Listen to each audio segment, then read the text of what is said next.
Hey, Real Green Ninja here. Today we're talking a little bit about PCI compliance and what you can do to prevent yourself from being held liable in case any credit card fraud is committed due to credit cards stored in your database. So let's begin. I did a video a while back about PCI compliance explaining how there's actually a fee that you can be charged if it's discovered you're storing credit cards incorrectly. Also, you could be held liable if someone were to steal credit card numbers from your database. And I mean, even though it's our software, it's still your data, and someone at your company might have put credit card numbers in. For the most part, anybody that's gotten our software in the last couple years, this isn't probably something you're going to have to worry about, simply because at some point they made it so by default we're just disabling the storing of credit card numbers. But some of you customers out there that have had our software for quite a few years, they may have credit card numbers in your system. And so because of that, I want to do this video to explain a new utility that they added to the software so you can check for your PCI compliance, as well as what to do about those credit cards that are being stored. First, I just want to talk about how to tell if you even have the capability of storing credit card numbers in the first place. If we go to a customer's account, and I'm just going to grab somebody here towards the end of the list because I've been messing around with them, you'll see under the billing tab, there's a field area where you can actually put in credit card information. This right here is what we want to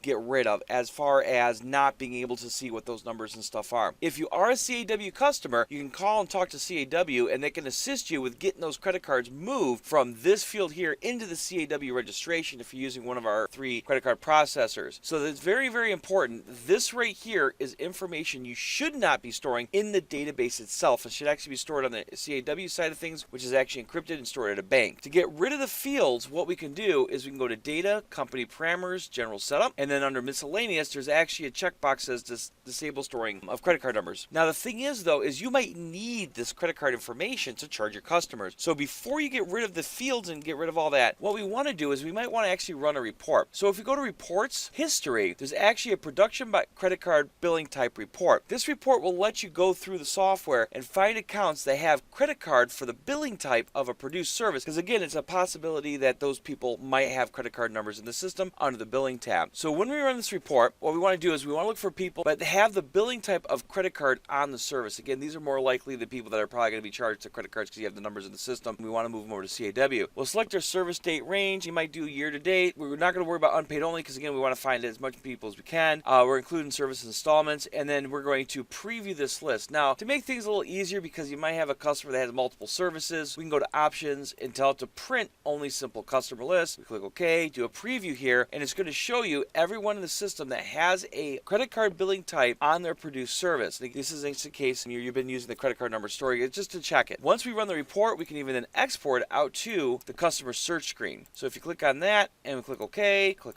what's going to happen is it's going to take all the people that were on this report and put them onto this screen right here. We can literally click the first at the top and then use the arrow keys to scroll through them back and forth. Now again, if you go to the billing, this person does have a credit card number. You can call, like I said, talk to CAW. They can assist you with getting those credit card numbers moved up to CAW registration, and then that way we know it's safe to disable storing a credit card. Now, one thing to be aware of too is credit card numbers aren't necessarily always stored in the credit card information area. Someone might store a credit card number in the directions field or the invoice worksheet notes field. In fact, it could possibly even be stored as a service note, or it could be stored, I mean, there's a whole bunch of different places where potentially you could store credit card numbers in plain text. And again, that's not something you want to do. So they actually added a tool in the latest update. Now, keep in mind, you will need to be on the latest version of the software, at least 4.06.42. But if we go to Tools and then Utilities, you'll see there's a new utility at the top called PCI Credit Card Scan. What this is going to do is going to look through those notes fields, and it's going to look for any 15 or 16 digit number that starts with 3, 4,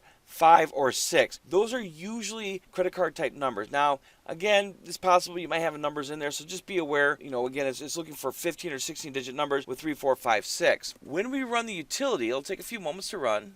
Let's go ahead and start this up here. And then it will show you a readout of where it found numbers that met that criteria. So again, if we scoot this over here, go to the customer screen. Oh, I'm going to hit actually, you know what? Let me go ahead and hit no for now. If you hit no, it will warn you. If you choose to retain the unencrypted credit card numbers, then it's a violation of PCI. But let's go ahead and pop over to this customer here. Again, there's a 16-digit number starting with a number 4, so it should meet the criteria. Run the utility again. Hit yes. Now, what it's going to do, it's going to mask the card numbers. It'll even prompt you and inform you that they have been masked. What happens is, if you go back into the customer account, you'll see the first, in this case, 12 numbers have been replaced with X's. So only have the last 4 stored. And if you go to the billing tab of the customer's account, you'll see that only those 4 numbers are going to be showing up in this field. Now, of course, remember, we will want to turn off those credit card numbers once we get everything moved over and taken care of. Now, that is okay to store the last 4 digits. Again, I'm not a PCI compliance expert. This is just information that was given to me. But as I was saying, it's going to replace the first, bunch of numbers with X's, and therefore people can't just grab a number off of a no field or something like that. So obviously, if you need further assistance, definitely call Real Green if you need more information. Again, this applies more towards older customers of ours that maybe have our software for years before the whole PCI compliance stuff came into play, and back when it was legal to store those numbers, and then again not be charged fines or anything like that because of fraud or whatever. So I hope this helps. Of course, if you need any help, call Real Green. Other than that, you guys have yourself a wonderful day.